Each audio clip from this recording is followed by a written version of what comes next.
அனைவருக்கும்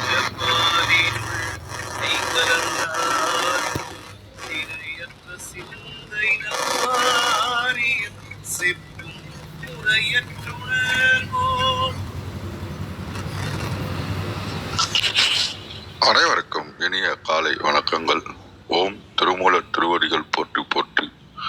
திருமந்திரம் 4ஆம் தந்திரம் 4வது அத்தியாயமாகிய நவகுண்டத்தில் இன்று நாம் 1035வது பாடல் சிந்திக்க இருக்கின்றோம்.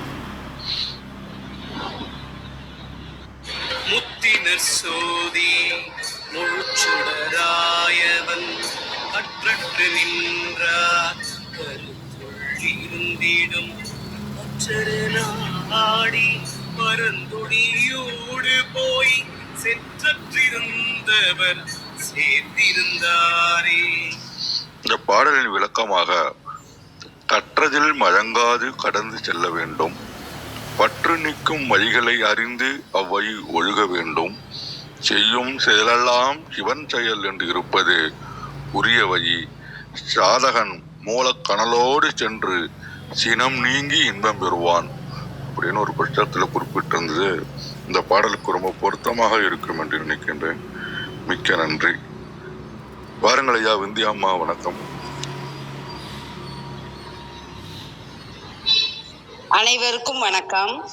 ஓம் நமசிவாய போற்றி, ஓம் நமசிவாய போற்றி, ஓம் திருமூலரே போற்றி. 1035வது திருமந்திரம். முத்தி நற்சோதி முழுச்சுடராயவன் கற்றற்று நின்றார் கருத்துள் இருந்திடும், பற்றற்ற நாடி பரந்தொளி ஊடு போய் செற்றற்று இருந்தவர் சேர்ந்திருந்தாரே. பேரின்ப வீடருளும் பெருந்தகையாகவும் பேரொளி பிளம்பாகவும் உள்ள பரம்பொருள் சிவபெருமான். அவரை பற்றி நாம் அறிந்து கொள்ள வேண்டும். திருமுறை நூல்களை கற்றறிந்த வழி நடக்கும் நல்லவர் மனத்துள் குடிகொண்டிருப்பான் சிவபெருமான்.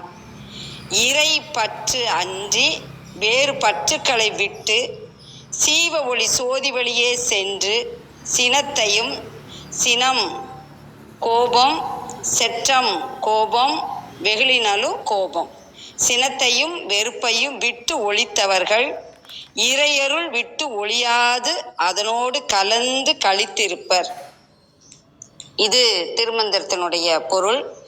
இதற்கு பொருத்தமான ஒரு பாடல் கோயில் திருப்பதிகம் 8வது பாடல் மாணிக்கவாசகர் அருளிய திருவாசகம்.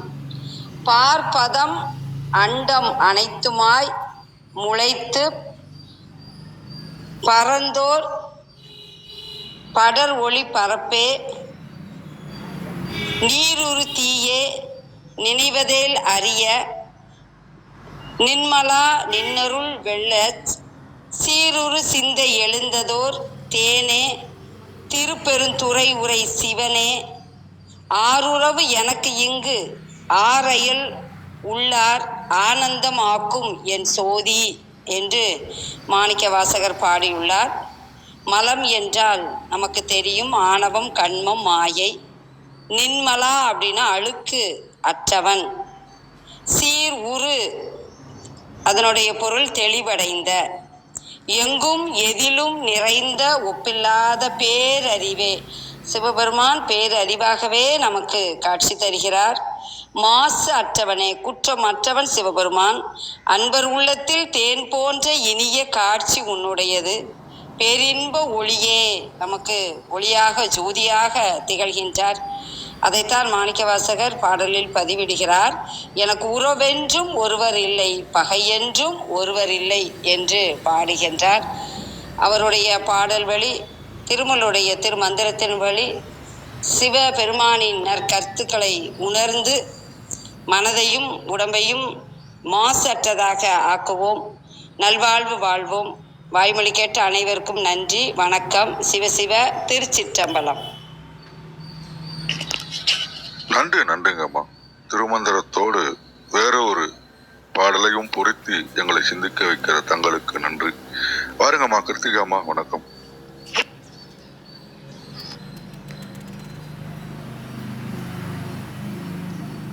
அனைவருக்கும் இனிய காலை வணக்கம். நம்ம வெங்கய்யம்மா குரல்ல இன்றைய பொருள் கேட்டாச்சு. என்னுடைய தெளிவுக்காக நான் ஒரு முறை வாசிக்கிறேன்.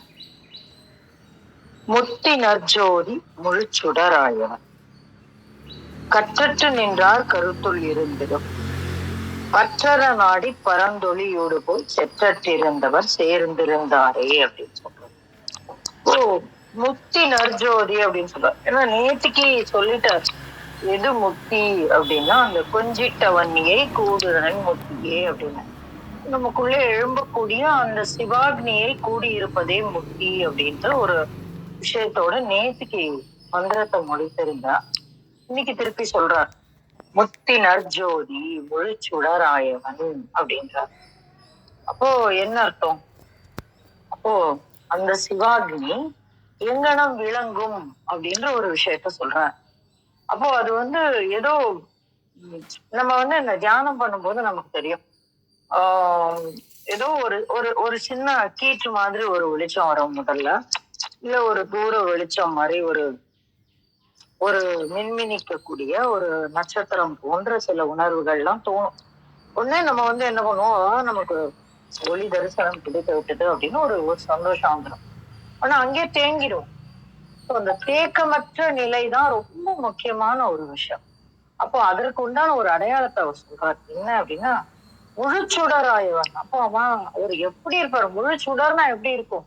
நம்ம விளக்குல ஏத்துற ஒரு விளக்குக்கே நமக்கு தெரியும், அந்த சுடருக்கே நமக்கு வித்தியாசம் தெரியும். ஒரு குத்துவிளக்குல எங்கனம் சுடர் எழும்பும், அதுவும் ஒரு திரி போட்டா எப்படி எழும்பும், இன்னும் ஒரு 2 திரி கூட்டி போட்டா எப்படி இருக்கும், ஒரு நல்ல பெரிய திரி போட்டா எப்படி இருக்கும் அப்படின்னு ஒரு நல்ல வித்தியாசம் இல்லைங்களா? அப்போ அந்த மாதிரி என்ன சொல்றாரு, நம்ம திருவண்ணாமலை தீபம் தெரியும், எத்தனையோ நாட்கள் நின்று எரியக்கூடியது. அப்போ அதுக்கும் நம்ம வீட்டுல ஏத்துற சொக்க பண்ணைக்கும் இல்லைன்னா நம்ம வீட்டுல ஏத்துற விளக்குக்கும் நமக்கு வித்தியாசம் தெரியும். ஏன்னா அது அத்தகைய வெளிச்சத்தோடு பெரும் சுடராக எரியக்கூடியது. அதனாலதான் சொல்றாரு முழுச்சுடராயவன் அப்படின்றார். அப்போ அது குறைகளே இல்லை. எப்ப குறைகள் இல்லாம அது முழு சுடராக இருக்கும் அப்படின்னாக்க, நம்ம முழுமையா பார்க்கக்கூடிய ஒரு இடத்துல இருக்கணும். இப்ப நீங்க பாத்தீங்கன்னா, இப்ப நம்ம நெருப்புக்கு ரொம்ப பக்கத்துல இருந்தோம்னு வச்சுக்கோங்களேன், என்ன ஆகும் அப்படின்னாக்க, அதனுடைய ஒரு ஒரு பாகம் தான். இப்ப நம்ம ஒரு விஷயத்துக்கு ரொம்ப பக்கத்துல இருக்கோம், யானைக்கு பக்கத்துல இருக்கோம்னு வச்சுக்கோங்களேன். இப்ப யானைக்கு பக்கத்துல இருக்கோம் அப்படின்னா, அந்த யானையினுடைய கால் அளவுதான் நம்ம இருப்போம். அப்ப அந்த யானையோட முழுத்தையும் பார்க்கணும்னா நம்ம அப்படியே தலையை நிமிர்ந்து பார்க்கணும். அதே யானையை விட்டு கொஞ்சம் தூரம் தள்ளி இருந்தோம்னா அந்த முழு யானையுடைய உருவத்தையும் நம்மளால பார்க்க முடியும், அந்த ஹைட் தெரியும் நமக்கு. இது ஒரு எடுத்துக்காட்டு தான். அப்ப அந்த மாதிரி இது முத்தி நல் ஜோதி முழுச்சுடராய, இந்த இடத்துலயும் எதையோ ஒரு விஷயத்துல இருந்து நம்ம தள்ளி நின்று அந்த சுடரை பார்க்க வேண்டும். அப்ப இது எதை தள்ளி நின்று பார்க்க வேண்டும்? அந்த முழு சுடர் தெரியணும்னா நீங்க அந்த சுடரினுடைய காலடியில நின்னீங்கன்னா என்ன ஆகும் அப்படின்னாக்க, அந்த அது அது ஒரு திரை மாதிரி நமக்கு முழுவதுமாக இருக்கும். அது நம்மை ஒரு சில விஷயங்களில் இருந்து அகற்றும் அப்படின்னு சொல்றாரு. அப்ப அது என்ன அப்படின்னா, அதுக்கு வரிசையா சொல்றாரு விஷயங்கள்.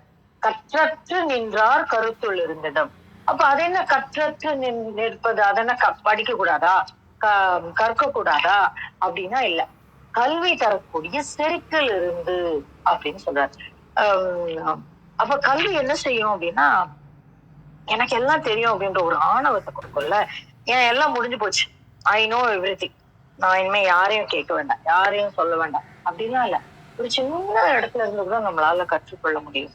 அதனாலதான் நம்ம மணிவாசக பெருமான் சொல்வார், கற்றாரை யான் வேண்டேன், கற்பனவும் யா வேண்டேன், உற்றாரை யான் வேண்டேன், கற்பனவும் யான் வேண்டேன் அப்படின்னு சொல்லுவாரு. அப்போ அந்த மாதிரி என்ன ஆகுது அப்படின்னாக்க, இன்னொரு இடத்துல கூட சொல்லுவாங்க, எனக்கு கரெக்டா ஞாபகம் இல்ல, நிறைய அவருடைய பிறவியோட நம்ம பிறவியினுடைய அடுத்தடுத்த நிலைகளை பத்தி சொல்லிட்டே வருவாரு. அப்போ சொல்லுவாரு, இதுல பிழைத்தேன், அதுல பிழைத்தேன், அதுல பிழைத்தேன் அப்படின்லாம் சொல்லுவாரு. சொல்லிட்டு ஒரு இடத்துல சொல்லுவாரு, கல்வி என்னும் கல்வி என்னும் பல்கடல் பிழைத்தும் ஆமாய்யா ஆமாய்யா. போற்றி போற்றி திருவகவல். Correct correct. அது நன்றி நன்றி. எனக்கு அந்த வார்த்தை கரெக்டா ஞாபகம் இல்லை. ஆனா அந்த தன்மைங்க அந்த பொருள் மாத்திரம் தான் இருந்தது. அப்போ அதுலயும் சொல்றாரு கல்வியினும் பலகடல் பிழைப்பு. அப்ப எப்படி எப்படி கல்வியில இருந்து எப்படி பிழைக்கிறது? கல்வியில இருந்து பிழைக்கிறது இல்லை, கல்வி தரக்கூடிய செருக்கில் இருந்து நகர்வது. அப்ப எது நம்ம இந்த இந்த முழு சுடர் நம்ம எங்கிருந்து நகற்றுகிறது அப்படின்னா அந்த செருக்கில் இருந்து நகற்றுகிறது. கற்றற்று நின்றால் கருத்துள் இருந்ததும். அப்ப அந்த செருக்கு இல்லாம இருக்கும்போது அந்த சுடர் எங்க நிற்குமா அப்படின்னா நமக்கு உள்ள நிற்குமா. பற்றற நாடி பரந்தொழி ஊடு போய் அப்படின்றார். பற்றற அப்போ பற்றில இருந்து நம்மை அகற்றுகிறது. அப்போ அது பறந்து ஒளி ஊடு போய் அப்படிங்கிறாரு. அப்ப என்ன அர்த்தம் அப்படின்னா நம்ம அந்த அந்த அந்த அந்த சிவ ஒளிக்குள் அந்த சிவாகினிக்குள் நம்மால் கலந்து விட முடியும். ஊடு போய் அப்படிங்கிறார். ஊடுனா உள்ளே நுழைந்து செல்வது. அப்போ அந்த மாதிரி நுழைந்து செல்லும் பொழுது எங்கனம் நிகழும் என்றால் நம்ம பற்று அற்று இருந்தால் நம்ம போயிடலாம். இங்கேயும் நீங்க பார்த்திருக்கலாம், நான் பார்த்திருக்கேன், நிறைய நண்பர்கள் கூட நான் பேசும்போது சொல்லுவாங்க, என்னோட பையனுக்கு கல்யாணம் பண்ணிடுச்சுன்னா எனக்கு இதெல்லாம் கவலையே இல்லைங்க, நான் காசி ராமேஸ்வரம் போயிடுவேன் அப்படின்வாங்க. இல்லைன்னா சொல்லுவாங்க, இல்ல நான் தியானத்துல இந்த நிலைகள் எல்லாம் பார்த்தேன், நான் கொஞ்சம் அடுத்தடுத்த நிலை நான் முயற்சி செய்யாம இருக்கேன், ஏன்னா எனக்கு இவ்வளவு பொறுப்பு இருக்கு, அதை முடிக்கணும், திடீர்னு போயிட்டா என்ன பண்றது. அப்ப இந்த மாதிரியான தடைகள் எல்லாம் அப்புறம் பற்று இல்லைன்னா என்ன பண்றது, குடும்பத்தார் என்ன பண்ண நினைப்பாங்க, குடும்பத்தாருக்கு நான் தேவை, இதெல்லாம் ஒரு பற்று நமக்கு தடை இல்ல. இந்த நிமிடம் நம்ம போக தயாரா, போகனா என்ன, அந்த இறையோடு கலப்பதற்கு இந்த உடல் இல்லைங்க, இந்த உடல் என்ன, அது அதனோட கர்மா தீர்ந்தோன்னா அது போகும், அது அது அது நம்ம கையில இல்ல. அப்ப என்ன எது நம்ம கையில இருக்கு அப்படின்னா இந்த முக்தியான ஒரு விஷயம்தான் நம்ம கையில இருக்கு. தயாரா இருக்கணும். ருத்ராட்சம் அப்படிங்கிற ஒரு விஷயத்தோட தாத்பரியமே அதுதான். நிறைய பேர் ருத்ராட்சம் போடுறாங்க, என்ன அப்படின்னாக்க அது முக்தி. அந்த ருத்ராட்சம் இருந்துட்டாலே அது முக்தி அப்படின்றாங்க. அப்ப நம்ம வெறும் ருத்ராட்சத்தை போட்டுட்டு இத்தனை கடமைகள் எல்லாம் நம்ம நினைக்க கூடாது. ருத்ராட்சம் போட்டாச்சா அடுத்த நிமிஷம் நமக்குள்ள எந்த பற்றும் கிடையாது. இந்த நிமிஷம் நான் கலப்பதற்கு ஏதுவாக இருக்கிறேன் அப்படிங்கறத அறிவிக்கிறது தான் அந்த ருத்ராட்சம். அப்ப அது ஒரு ஒரு அந்த அதை வெறும் தீட்சையாக ஒரு சிவநெறியில் நிற்பதாக எடுக்கக்கூடாம அது ஒரு மனநிலையாக நாம் பார்க்க வேண்டும். அப்ப அந்த மாதிரி சொல்றாரு பற்றற நாடி. அப்ப இந்த இடத்துல பறந்து ஒளி ஊடி போய் சென்று விட்டால் நாம் பற்றற இருந்து விடலாம், இது ஒரு பார்வை. இல்ல பற்றற்று இருந்து விட்டால் நாம் அந்த ஒளியினுள் ஊடுபாய்ந்து சென்று விடலாம் அப்படின்ற ஒரு தன்மை. சரி, இதெல்லாம் நீ பற்றுங்கிறது குவாண்டம், நம்மளால கண்டுபிடிச்சிட முடியாது. அது ஒரு குவாலிட்டி, டக்குன்னு வெளியில இருக்கிறவங்களால கண்டுபிடிச்சிட முடியாது பற்று இருக்கா இல்லையான்னு. இப்ப என்ன பாத்தீங்கன்னா உங்களால கண்டுபிடிக்க முடியாது, நான் எனக்குள்ள பற்று இருக்கா இல்லையா அப்படின்னு சொல்லிட்டு நான் சொன்னாதான் முடியும். அதே மாதிரி முக்தி என்ன அப்படிங்கறதையும் நான் சொன்னாதான் முடியும். எத்தனையோ செருக்கையும் ஆணவத்தையும் நான் மனசுக்குள்ள வச்சுட்டு நான் ரொம்ப பணிவு மாதிரி என்னால பேச முடியும், நடக்க முடியும். அப்போ எதை என்னை காட்டி கொடுக்கும் அப்படின்னா செற்றற்று இருந்தவர் சேர்ந்திருந்தாரே. அப்ப நீ ஒரு அடையாளம் சொல்ற. அப்ப என்ன அடையாளம் அப்படின்னா செற்றற்று இருந்தவர். அப்போ செற்று அப்படின்னா சினம். அப்ப அந்த அற்று இருந்தவர். அப்ப அந்த சினத்தை டக்குன்னு வெளியில காமிச்சு கொடுத்துரும். நம்ம முகம் காமிச்சு கொடுப்போம், நம்மளுடைய சொல்லு காமிச்சு கொடுப்போம், நம்மளுடைய குரல் காமிச்சு கொடுப்போம் என்ன நமக்குள்ள கோபம் இருக்கா இல்லையா அப்படின்னு. அப்போ ஒரு அடையாளம் சொல்றாங்க. எது பகை அப்படின்னா அந்த சினம்தான் பகை. எதற்கு? அந்த ஒளி ஊடி போய் கலப்பதற்கு தடையாக இருக்கக்கூடிய மிகப்பெரிய விஷயம் என்ன அப்படின்னா, ஏன்னா அந்த ஒளிக்குள்ள போயிட்டோம்னா பற்று அற்று விடும் அப்படின்றாரு. அப்ப அது கூட தடை இல்லை, செருக்கற்று. அப்ப அந்த கல்வியை கடந்து இப்ப இதெல்லாம் நம்ம வாழ்நாள்ல நடக்கக்கூடியது என்ன அப்படின்னா, ஆணவம் இருக்கா இல்லையா நம்ம செக் பண்ண தேவையே இல்லை, நமக்குள்ள பற்று இருக்கா இல்லையா நம்ம செக் பண்ண தேவையில்லை. ஆனா எது செக் பண்ணோம் முதல்ல? சரி, சினம் இருக்கா நமக்குள்ள? எதற்கு சினம் வருகிறது? அந்த சினத்துல நம்ம என்ன பேசுறோம், எப்படி நடந்துக்கிறோம், எது நம்மை சினமூட்டக்கூடியதாக இருக்கிறது அப்படிங்கிறத நம்ம பார்த்துட்டோம்னா இத்தனையும் நடக்கும் அப்படின்னு சொல்றாரு. அப்ப இந்த சினம் என்கின்ற ஒரு சினம் என்னும் கொல்லி அப்படின்னு சொல்லுவாங்க. அப்ப அந்த விஷயம் எங்க நடக்குது அப்படிங்கிறது, இப்ப நம்ம என்ன பாக்குறோம் அப்படிங்கிறது ரொம்ப முக்கியம். நம்ம நவகுண்டம் பார்த்துட்டு இருக்கோம். இப்ப இந்த நவகுண்டம்ல ஏன் அவர் சினத்தை பத்தி கொண்டு வர்றாரு? எதற்காக கொண்டு வருகிறார் அப்படிங்கிற ஒரு விஷயத்தையும் நம்ம இந்த இடத்துல புரிஞ்சுக்கணும்.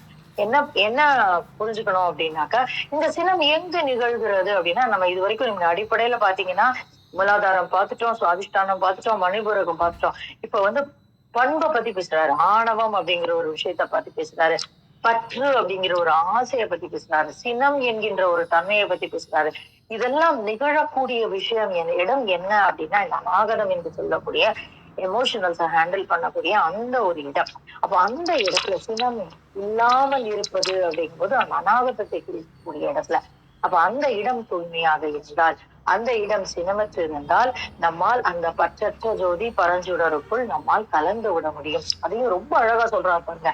பறந்து ஒளி ஊடு போய் அப்படிங்கிறார். அப்போ அந்த அந்த இடத்துல அப்படியே உள்ள நுழைஞ்சிடணும், அவ்வளவுதான். அது ஒண்ணுதான் வேலை. கால் வச்சுட்டா போதும், அது வந்து நம்மை பற்றி கொள்ளும். அங்க அந்த மந்திரம் வந்து ரொம்ப அற்புதமான ஒரு விஷயத்த சொல்றது. எங்க நிகழ்கிறதுன்னு சொல்றது, அத நம்மளுடைய தினசரி வாழ்வுல நம்ம எவ்வளவு தூரம் நம்ம வந்து புரிஞ்சுக்க முடியும். அதை எங்க நம்ம துவங்குவது, எங்கு துவங்குவது, அது நம்ம எங்கு கொண்டு சேர்க்கும். சினம்ங்கிற ஒரு சின்ன விஷயத்த கவனிக்க ஆரம்பிச்சோம்னா, அதை தவிர்க்க ஆரம்பித்தோம் என்றால், அது நம்ம எங்கு கொண்டு சேர்க்கும். பறந்து ஒளி ஊடு போகக்கூடிய அந்த பற்றற்ற நிலைக்கு கொண்டு சேர்க்கும். அது நம்மை ஆணவமற்று இருக்க செய்யும். அப்ப தினம் கத்துக்கிறோம். அந்த தினம் கத்துக்கிறது நமக்குள்ளே ஆணவமாக சேராது, புகையாக படியாது நிலைக்கு நம்மை கொண்டு செல்லும் அப்படின்னு சொல்றாரு. அதுதான் எது அப்படின்னா, அதுதான் முத்தினல் ஜோதி. அது வந்து முழுச்சுடராக நம்முள் தங்கும். நீங்க எங்க இருந்து பார்த்தாலும் இந்த பாடலுக்கு வந்து பொருள் வந்து ரொம்ப அழகா விரியுங்க. மேல இருந்து கீழே வந்துடலாம், கீழே இருந்து மேல போயிடலாம். ஆக மொத்தம் அனுபவிச்சு அனுபவிச்சு அனுபவிச்சு மேலும் கீழும் மேலும் கீழும் மாடிப்படியில ஏறி இறங்குற மாதிரி நம்ம ரொம்ப அற்புதமா இந்த மந்திரத்துல இயங்க முடியும். அத்தகைய ஒரு அற்புதமான அனுபவத்தை தந்த ஒரு மந்திரத்தை உங்களோடு பகிர கிடைத்த இந்த காணொலி வேலைக்கு சொல்லி என்னுடைய பகிர்வை முடிக்கிறேன்.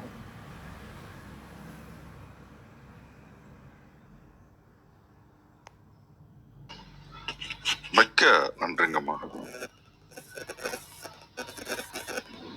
புத்தகங்களை துணைக்குள், உடல் உழைப்பை அதிகரித்துக் கொள், குளிர் நீரில் குளி, கொஞ்சமாய் சாப்பிடு, இரவு உறங்கும் முன் நெருந்தூரம் நடந்து பார், உணவில் கீரைகளை சேர்த்துக்கொள், எத்தனை வலித்தாலும் அழாது சிரி, ஆத்திரம் அகற்று, கேலிக்கு புன்னகித்தா, கோபத்துக்கு மௌனத்தை கொடு, அலட்சியப்படுத்தினால் விலகினில், அன்பு செய்தால் நன்றி சொல், இதமாக பேசு அப்படின்னு பாலகுமாரன் சொன்னதையும் இங்கே நினைவூட்டி, திரும்பவும் கற்றதில் மழங்காது கடந்து செல்ல வேண்டும்.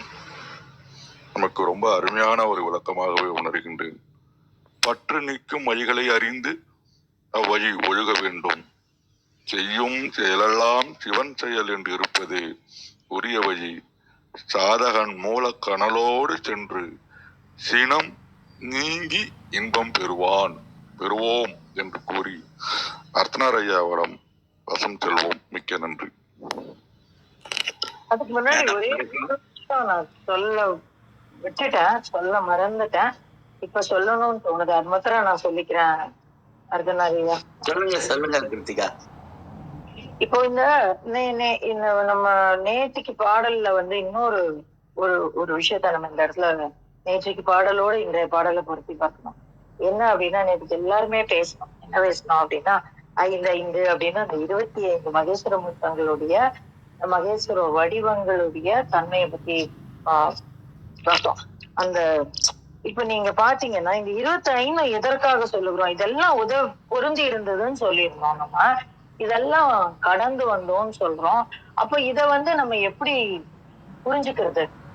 அதற்கும் இதற்கும் உண்டான தொடர்பு என்ன அப்படின்னு பாத்தீங்கன்னா, இந்த 25மே இந்த மனதினுடைய தன்மைகளை குறிக்கக்கூடிய ஒரு விஷயம் தான். நீங்க பாத்தீங்கன்னா, பிரம்மசிரச்சேத மூர்த்தி அப்படின்னு சொல்றாரு. அது யாரு அப்படின்னா, பிரம்மனினுடைய ஆணவம் அறுக்கக்கூடியவர். பிக்ஷாடனர் அப்படின்னு பாத்தீங்கன்னா, அவரும் வந்து ஆணவம் மறுத்தவர் இல்லைங்களா?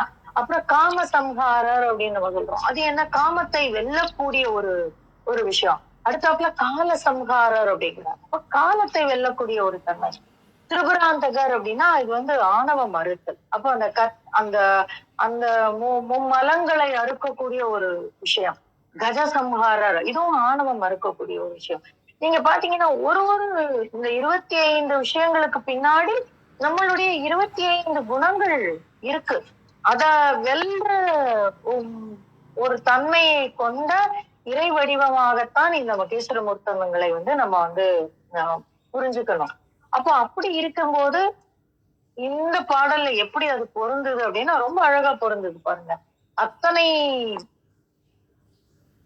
தன்மையாக நின்று இறைவன் நம்மை ஆட்கொள்ளுகிறார். அப்போ இதுவும் ஒரு பார்வை. அந்த இடம் எல்லாமே நிகழக்கூடியது என்ன அப்படின்னா அநாகதம்.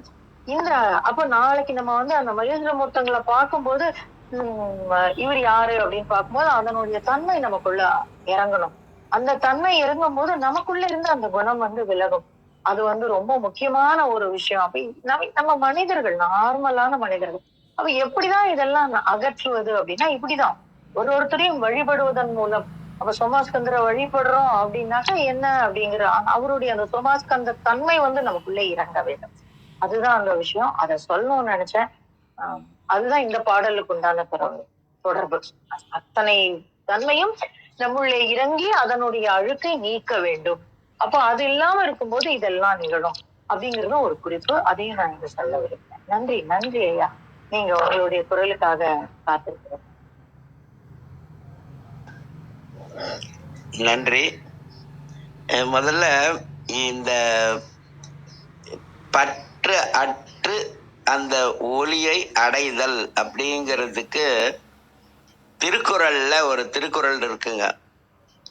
அதுல ஒரு திருக்குறள்ல 7 சொல் தான் இருக்கும். ஆனா ஒரே ஒரு சொல்லை வைத்துக்கொண்டு அது 6 சொல்லா திருவள்ளுவர் சொல்லியிருப்பார். ஒரு சொல் தான், ஆனா அதை 6 தடவை பயன்படுத்தியிருப்பார். பற்றுக பற்றற்றான் பற்றினை அப்பற்றை பற்றுக பற்று விடற்கு. இது திருக்குறள்ல ஒரு குறள். கிருத்திகா தான் அது என்ன அதிகாரம்னு சொல்ல முடியும், எனக்கு சரியா நினைவில்லை. ஏன்னா அவங்க யார் வேணாலும் பார்க்கலாம், ஆனா அவங்க பார்த்து சொல்லுவாங்க இயல்பா. ஏன்னா அவங்க ஒரு பெஸ்ட் ரீடர், அதனால அவங்க பார்த்து சொல்லுவாங்க. அதனால பற்றுக பற்றற்றான் பற்றினை. அதனால அவனுக்கு பற்று கிடையாது. அதனால அவனை பற்றினால் நமக்கு பற்று போயிடும் அப்படிங்கிறத திருவள்ளுவர் சொல்ற ஒரு கருத்து. 2வது, சிவபுராணத்துல பாசமாம் பற்றருக்கும் ஆரியனை அப்படின்னு சொல்வாரு மாணிக்க வாசகர். அப்புறம் கந்த சஷ்டி சொல்லுங்க கிருத்திகா. துறவுல வருதுங்க. துறவு. துறவு, ரைட். நன்றி. துறவுங்கிறது இறைவனோடு உறவு. அதனால துறவுல இந்த அதிகாரத்தை இந்த திருக்குறளை திருவள்ளுவர் வச்சிருக்காரு. அதை நம்ம சிந்திக்கணும். அப்புறம் பாசமாம் பற்றருக்கும் ஆரியனை. பற்றுங்கிறது பாசம்தான். அதனால அது அந்த பதியனை போல் பசுபாசம் அனாதி, ஆனால் பதி அணுகில் பசுபாசம் நிலாவே அப்படிங்கிறது. அந்த பாசம், அப்படியே பாசத்தை தான் இந்த இடத்துல பற்று அப்படின்னு சொல்றோம். உலகியல் சார்ந்த விஷயங்கள் எல்லாமே பற்று அப்படிங்கிறது. அதை நீங்கணும் அப்படின்னா அதுக்கும் ஒரு திருக்குறள் இருக்கு. அதுவும் எனக்கு அதிகாரம் தெரியல. கற்றீண்டு மெய்ப்பொருள் கண்டார் தலைப்படுவர் மற்றீண்டு வாரா நெறி. கற்று ஈண்டு மெய்ப்பொருள் கண்டார் தலைப்படுவர் மற்றீண்டு வாரா நெறி. திருக்குறளே தெரியாது, சொன்னான்னு தெரியல. அதனால அந்த கற்றீண்டுன்னு தொடங்கும். அதை எதை பார்த்தீங்கன்னா தெரியும். ஈண்டு அப்படின்னா இங்கு. நாம் கற்பது என்பது எதற்காகனா, ஆனா இன்னைக்கெல்லாம் என்ன சொல்றாங்கன்னா லேர்னிங் ஃபார் ஏர்னிங். கற்பது என்பது பொருள் ஈட்டுவதற்காக அப்படிங்கிறது. ஆனா இந்த மெய் உணர்தல், அதற்கு மெய் உணர்தல். நன்றி கிருத்திகா. மெய் உணர்தல்ங்கிறது 36வது அதிகாரம். எப்படி நம்ம 36 தத்துவமோ அந்த தத்துவத்தை கடந்து போறது அப்படிங்கிற, கடந்து மேலே ஏறுறது, அது மாதிரி மெய் உணர்தல்ங்கிறது 36வது அதிகாரம். அந்த நம்பர்ல கூட ஒரு அர்த்தம் இருக்கு, அது மாதிரி ஒரு விஷயம் இருக்கும். அதனால பற்று அற நம்ம கற்று அதன் வழி நிற்கணும். அதான் ரொம்ப முக்கியம். அதுக்காக தான் இந்த திருமந்திரத்தோட நோக்கம். கிருத்திகா, இந்த மந்திரத்தோட 4வது வரி சொல்லுங்க. அதாவது நிறைவான வரி. தேர்ந்திருந்தாரே. செற்றம், அந்த செற்றம், அது செற்ற அங்க இருந்து சொல்லுங்க. அந்த கிளிச் ஆச்சு. செற்றற்று இருந்தவர். செற்றற்று அப்படிங்கறத எப்படி பிரிக்கணும்னா, செற்றம் கூட்டல் அற்று. அது அந்த இம் அந்த புணர்ச்சி விதியில அது கெடுதல் அப்படிங்கிற இலக்கண விதியின்படி அந்த இம்மு போயிடும். செற்றம் அப்படின்னா என்ன அர்த்தம்னா அழிவு அப்படிங்கிறது. இந்த உலகியல் பற்று நம்ம கிட்ட போயிடுச்சுன்னா நம்ம ஒளியில கலந்துருவோம். ஒளியில கலந்துட்டோம்னா அழிவு அப்படிங்கிறது நமக்கு இல்லாமல் போய்விடும் அப்படிங்கிறது தான். அதனால செற்றற்று இருந்தவரோடு சேர்ந்து இருந்தாரே அப்படிங்கிறது. அதனால இதுதான் இந்த பாடலோட விளக்கம். செற்று அப்படிங்கிற வார்த்தை திருப்பாவையினுடைய 11வது பாசுரத்துல வருங்க. கற்று கணங்கள் பலகரந்து செற்றார் திரள் அழிய சென்று செரு செய்யும் அப்படின்னு வரும்.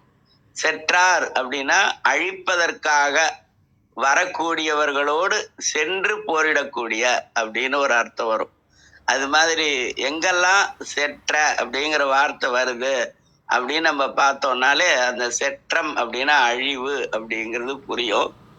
அதனால பற்று இல்லாமல் இறைவனை பற்றி அந்த கடைசியா அந்த சாயுச்சியம் அப்படிங்கிற நிலைவில போய் இறைவனோடு ஒன்றக்கூடிய ஆன்மாக்களுக்கு அழிவு என்பது இல்லை அப்படிங்கிற ஒரு பொருள் தான். அதனால நாம அது மாதிரி வாழ்வதற்கு முயற்சிக்கணும் அப்படிங்கிறது. அதனால இன்றைக்கான பாடல் இது அப்பர் பெருமான் பாடிய பாடல். அது மாசில் வீணையும்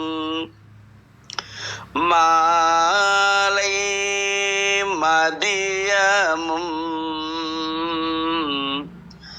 மாசில் வீணையும் மாலை மதியமும் வீசு தென்றலும் வீங்கிளவேனிலும் மாசில் வீணையும் மாலை மதியமும் வீசு தென்றலும் வீங்கிளவேனிலும்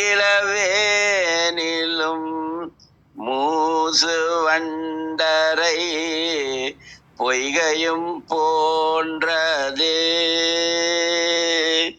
மூசு வண்டுரை பொய்கையும் போன்றதே. மாசில் வீணையும் மாலை மதியமும் வீசு தென்றலும் வீங்கிளவேனிலும் மூசு வண்டுரை பொய்கையும் போன்றதே.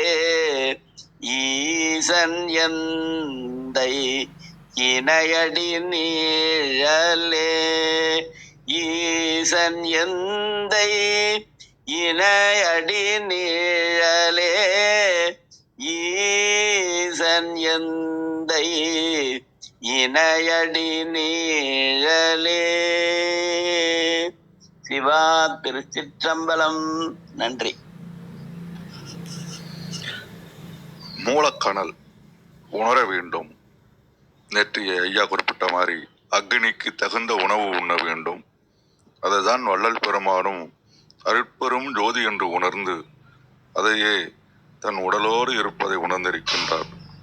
இவ்வாறாக மூலக்கணலோடு ஒன்று அந்த சினத்தை ஒடுக்கி இறைவனோடு இன்பம் எழுதுவோம் என்று கூறி வந்தவர்களையெல்லாம் மகிழ்ந்து நாளை திருப்போம், சந்திப்போம், சிந்திப்போம் என்று கூறி பாருங்க ஐயா. கமாக்குடி ஐயா. வணக்கம் ஐயா. இன்னைக்கு சரவணன் ஐயா வரேன்னு சொல்லியிருந்தாங்க. சத்யநாராயண ஐயா ஐயா வராங்களா? சரவணன் ஐயா சரண ஐயா வரேன்னு சொல்லியிருந்தாருங்களா? ஆமாங்க ஐயா. முந்தா நாள் நீங்க தொடர்பு கொள்ள முடியல. நேற்று அவர் வகுப்பு உண்டு. நேற்று டிராவல் முடிஞ்சு நைட்டு தான் வந்தேன். இன்னைக்கு காலையில் வருவாருன்னு பார்த்தா வர காணோம். வேணா கால் பண்ணி பார்க்கலாம். இருந்தா வந்திருப்பாரு. சத்யநாராயண ஐயா மேல வரலாங்களா? சத்யநாராயண ஐயா தான் பேசினாங்க.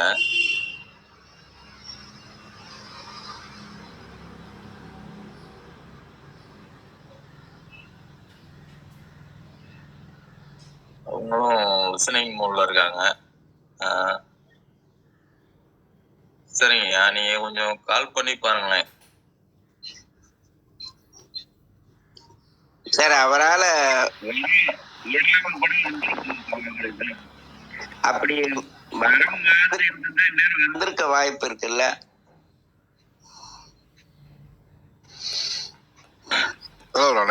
டிராவல் இருக்கலாம் மேபி. என்ன சண்டே அன்னைக்கு கடலூரம் கூட சொல்லிட்டு இருந்தாரு.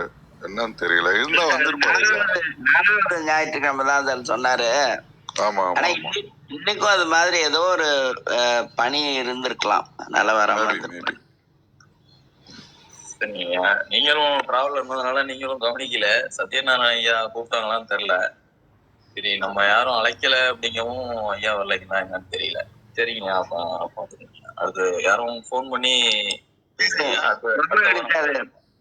தினந்தோறும் யாரும் கூப்பிட்டு வர்றதில்லை சார். அவரா தானே சார் வராரு? சரிங்கய்யா. சத்யநாராயண ஐயா லிசனிங் மோட் போட்டிருக்காருங்க ஐயா. கோமபையா அவர் வரும்போது அந்த கேள்விக்கு விளக்கம் தரேன்னு சொன்னதானே, அது பண்ணிக்கலாங்கய்யா. அவர் வேலை பழுனால வர முடியாம இருந்திருக்கும் இன்னைக்கு. அதனால அடுத்து வர நாட்களை நம்ம கேட்டுக்கலாம். ஓகே. சண்டே அன்னைக்கு இன்னைக்கு இந்த 4 இதைகளை பத்தி பேசணும்னு சொல்லியிருந்தாரு இல்லைங்களா? நன்றி. அவரும் வரல. நானும் டிராவல்ல கொஞ்சம் அதை நினைச்சு பார்க்கலாம். நம்ம கேட்போம் ஐயா. நாளைக்கு கூட முடிஞ்சா பேசுவோம். நன்றி. நாகப்பட்டினத்துக்கு நன்றிங்க ஐயா. நன்றிங்கய்யா. ஆனா அது வந்து ஒரு முக்கியமான விஷயங்கய்யா. நம்மளோட 7 சக்கரங்களும் அதோட வேலை என்ன, அது எப்படி இயங்குது அப்படின்றது மாதிரி எல்லா விஷயமும் சொல்றாங்க. ஏன்னா நம்ம சக்கரங்களை பத்தி மட்டும் பார்த்துக்கிட்டு இருக்கோம். அந்த சக்கரங்கள் எப்படி இயங்குது அப்படிங்கிற விஷயத்த சொல்றாங்க. அது ரொம்ப முக்கியமானது. இல்ல, உங்க ஆர்வம் எனக்கு புரியுதுங்க ஐயா. 2 நாள்ல நம்ம அதை ஐயாட்ட பேசி நம்ம அடுத்த ஒரு 1/2 hour வேணாலும் டைம் கொடுப்போம். மிக்க நன்றிங்க ஐயா. நாகப்பட்டினத்துக்கு நன்றி. நான் 2 நாள்ல புதன்கிழமைக்குள்ள நான் அவரை கான்டாக்ட் பண்ணி பேச வைக்கிறேன் நான். நன்றிங்க ஐயா.